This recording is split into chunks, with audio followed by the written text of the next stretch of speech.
Well, the w- the topic of sexuality is very sensitive because it is one of the most powerful tools of liberation. It's one of the most powerful tools of liberation, um, and because of that, we're either and also we don't know how to handle it, right? Because the sexual experience brings into the physical one of the highest frequencies of experience we can have. If you think about it, the the the point of conception is an orgasm, right? It's like we began as an orgasm. That's the beginning, right? Okay. We want to get back to the beginning. Right? So it's a very high frequency. The orgasm has the capacity to concentrate a point of light and bring forth a consciousness. Right? An individual expression of consciousness. It's so powerful. Right? So it's probably one of the highest frequencies we can bring into the physical. So we don't know how to handle that. So what do? We either become addicted to it and use it as a means to fill our emotional hole, or we ban it, or we some find a way to castrate ourselves by becoming nuns or monks or spiritual people. And that castration leads to all sorts of terrible unconscious behavior, as we can see in religions that ban sexuality. The only thing that goes on there is it becomes like a dark occultic approach to sexuality, right? The thing about sexuality is it's such a powerful tool, because the cause of our suffering is manipulation. And I like the word manipulation. Manipulation is like, the illustration of manipulation is like a little boy is born, right? And the first thing that happens when the little boy comes out the womb is he gets a nipple thrust in his face, right? And the life force is coming from the nipple, right? And suddenly the nipple is taken away and hidden away forever. And he spends the rest of his life looking for the nipple again, right? It's called man-nipple nation, right? Manipulation, right? And really that's the primal, that leads to a very primal behavior in the belief that what I'm looking for, the most profound experience I'm looking for, is I can get through the physical world, through manipulation of the physical world. And so what we do is we're constantly manipulating our experience to try and gain that outcome, to gain that destination point. We don't even realize we're doing it. So for example, when two people come together to explore intimacy, because intimacy is the final cleansing of the bottom of the barrel of the emotional stuff. You first do work with yourself, the daily upsets that are happening. Then you can look at your family and look at those resonances of the archetypes. And then once you've done a certain amount of that work, you can come together with another human being and say, let's work together to really look at our emotional stuff. Because my emotional stuff is really, the primal stuff is going to come up when I am looking to get love from another. Because what it's going to do is going to bring up my real definition of love, the one imprinted in me as a child, and show my manipulation behavior that I'm using to get that. And what manipulation really is, it's something that's going on internal to us. I'm using my mental body, which is the male side. My mental body is sedating and controlling the authentic condition of the emotional, and at the same time manipulating my physical circumstances to create a feeling that I would rather have in my emotional, right?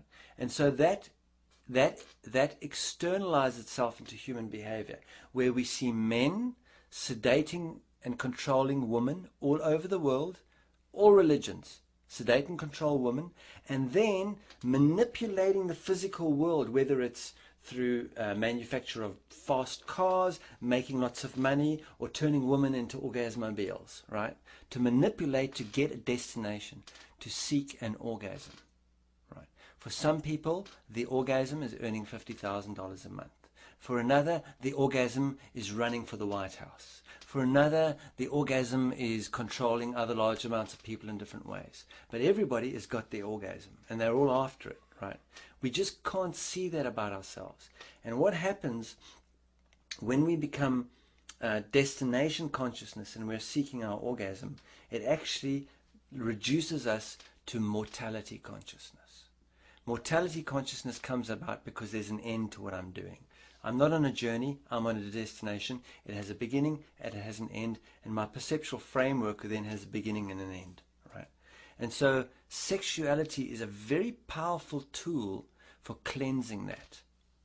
And in a intimate experience, when two people are exploring intimacy, one of them will play the mental body and one of them will play the emotional body. And it's very easy to tell who's who. The mental body will want sex. The emotional body will say, not now, I've got a headache, right? So one will pursue and the one will feel pursued and therefore sedate, right? So you will know who's who. Usually in the stereotypical way, it'll be if it's a man and a woman relationship, because you can explore intimacy with two women, two men, man and woman. But let's take the archetypical relationship of a man and a woman. Usually the man will end up pursuing the woman, right? And the woman will end up sedating and going, okay, I don't want to have sex. And the guy goes, like, I'm not getting enough, right? And so one has to ascertain who's playing the mental body. Whoever's playing the mental body, then if you're exploring intimacy, then you agree with each other. If I'm playing the mental body and I'm pursuing my partner for sexuality, it means I'm really turned her into an orgasmobile. I'm just trying to get my pleasure. I'm trying to get what I want. And I won't see to the extent to which I'm manipulating that person to accomplish that.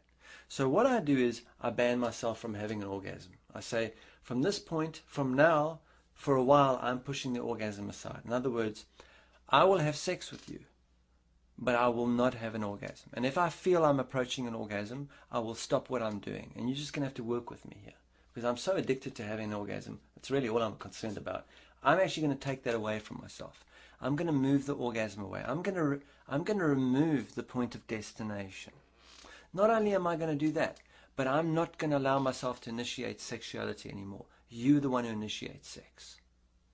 You let me know when we can have sex, and I'm not going to have an orgasm. Now, when the mental body enters that agreement with the emotional body, a question is going to arise. The first question that will arise is, well, if I'm not having an orgasm, then why the hell am I doing this? That'll be the first question that will come up. And in answering that question, the mental body will discover its authentic role. The authentic role of the mental body is to support the emotional body, is to allow the emotional body to become what it is. In other words, the authentic role for a man is to create a space for a woman to feel safe enough so that she can become what a woman is.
The archetype of the woman is the emotional body. The archetype of the man is the mental body.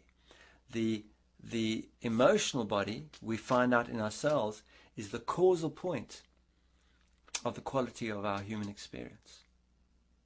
The causal point of the quality of our human experience is being determined by the condition of women on this planet. And we can take a look. Women have two roles. They're either whores, prostitutes, and being prostituted for manipulation, for gain, for profiteering, or they're mothers, they're breeders. That's the only roles that they're being given. There's no other role. Otherwise, if they want another role outside of that realm, they have to behave like a man. If they want to run for a power position, they've got to behave like a man.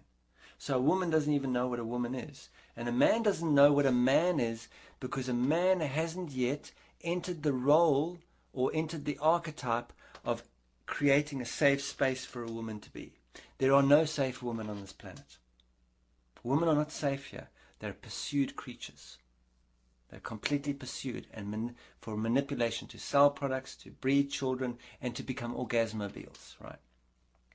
When the mental body agrees not to have an orgasm and therefore has no point of destination, what becomes obvious is that, say, if I take the orgasm out of my sexual experience as a man, what's going to become obvious to me is where I've been manipulating my entire experience with my partner so I can have my orgasm.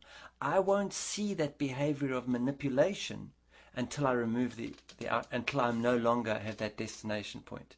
Because when I don't have the destination point, all that manipulation behavior has no point. There's no point to it. And so what that's going to show me from the heightened point of the sexual experience is where I'm doing that in every aspect of my life. Where am I entering a situation, like, for example, am I entering a presentation with a destination in mind? Am I entering that room to get an applause? Am I going to manipulate what's happening to get that outcome? Where am I manipulating everything in my life?